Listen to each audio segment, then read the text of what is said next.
आप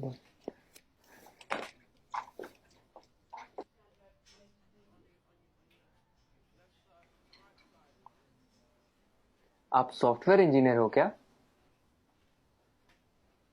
आप लोगों ने देश में कितनी तरक्की लाई है, सब कुछ कितना एडवांस हो गया है। थैंक्स। आप लोगों को देख के तो मैं एकदम हैरान हो जाता हूँ। आप कंप्यूटर में अंदर कुछ कोड करते हो और बाहर दुनिया बदल जाती है।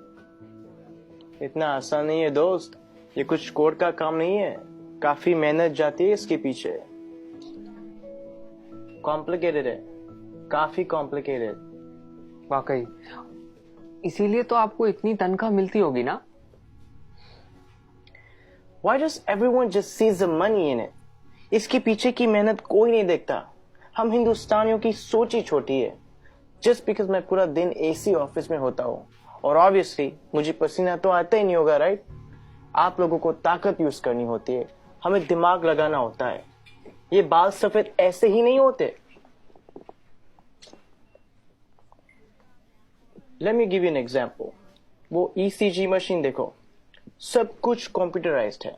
आपके बॉडी में क्या क्या चल रहा है सब कंप्यूटर से निकाल सकते हैं। प्लेन की, ट्रेन की, लाखों रिजर्वेशन ऑनलाइन होती है। बैंक के ट्रांजैक्शन सब एक सिंगल डेटाबेस में। Data integrity, locking, data security. कुछ आइडिया ये सब डिजाइन करना कितना कॉम्प्लिकेटेड है? और आप कह रहे कि कोडिंग करना आसान है। आप ये सब कोड करना जानते हो? पहले करता था, अब मैं प्रोजेक्ट मैनेजर हूँ, मेरी टीम सब करती है। ओह, तो अब काम आसान हो गया होगा। इस फील्ड में कुछ आसान नहीं है, जितना ऊपर जाओ उतनी ही रिस्पॉन्सिबिलिटी बढ़ती है, काम बढ़ता है, स्ट्रेस बढ़ता है। कोडिंग और डिजाइनिंग ये फिर भी आसान है, लेकिन अब मुझे पूरी टीम संभालनी पड़ती है। 10 लोगों को हर रोज जवाब देना होता है, क्वालिटी मेंटेन करनी होती है। 2 घंटे ईमेल ना चेक करूं तो लोग पैनिक करने लगते हैं।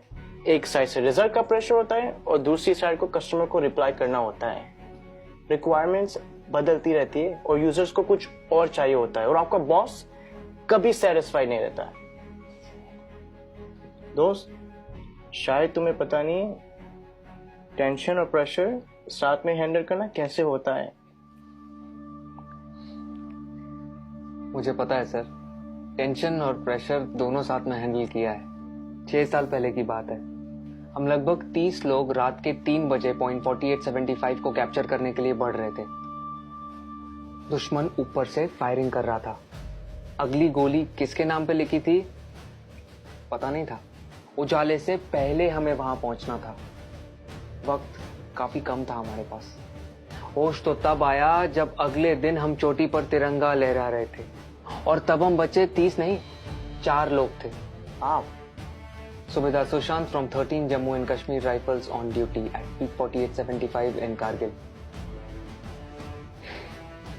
मुझे बताया गया है कि मेरी टर्म पूरी हो गई है और अब मुझे सॉफ्ट असाइनमेंट का ऑप्शन दिया जाएगा। पर आप ही बताइए सर, काम आसान करने के लिए कोई अपनी ड्यूटी छोड़ सकता है क्या?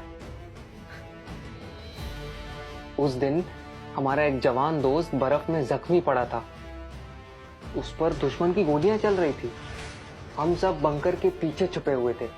उसे बचाना मेरा कर्तव्य था और मैं उसे बचाने जाने वाला था, मगर मेरे कप्तान ने मना किया और कहा कि तुम नहीं जाओगे। मैंने इस यूनिफॉर्म में सबसे पहली कसम ये ली थी कि देश की सुरक्षा के बाद मेरे आदमियों की सुरक्षा सर्वोपरि है। ये कह के वो खुद चले गए। उस जख्मी जवान को बचाते बचाते हमारे कप्तान शहीद हो गए। उस दिन से जब भी मैं बॉर्डर पर होता हूं, उन गोलियों की आवाज और कप्तान का आखिरी चेहरा मेरे सामने आता है। वो गोलियां शायद मेरे लिए थी।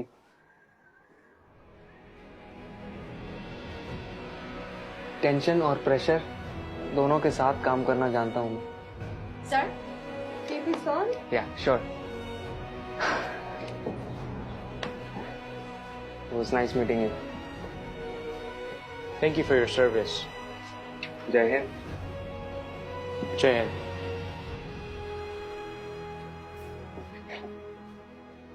कभी खुद की जिंदगी से शिकवा होने लगे अगर, तो एक फौजी की जिंदगी के बारे में सोचना। खुद की हर मुश्किल आसान लगेगी, जो खुद की सांसें दांव पर लगाकर पूरे देश की सांसें चलाते हैं, हर वक्त जान हथेली पर होती है फिर भी हमेशा मुस्कुराते रहते हैं, जिन्होंने डर को भी डराया है और देश के लिए जीना क्या होता है ये इन सरहद के पहरेदारों ने हमें सिखाया है। तो अगली बार जब कोई चुनौती तुमसे तुम्हारा सुख चैन छीनेगी तो एक फौजी की जिंदगी के बारे में जरूर सोचना। खुद की हर मुश्किल आसान लगेगी।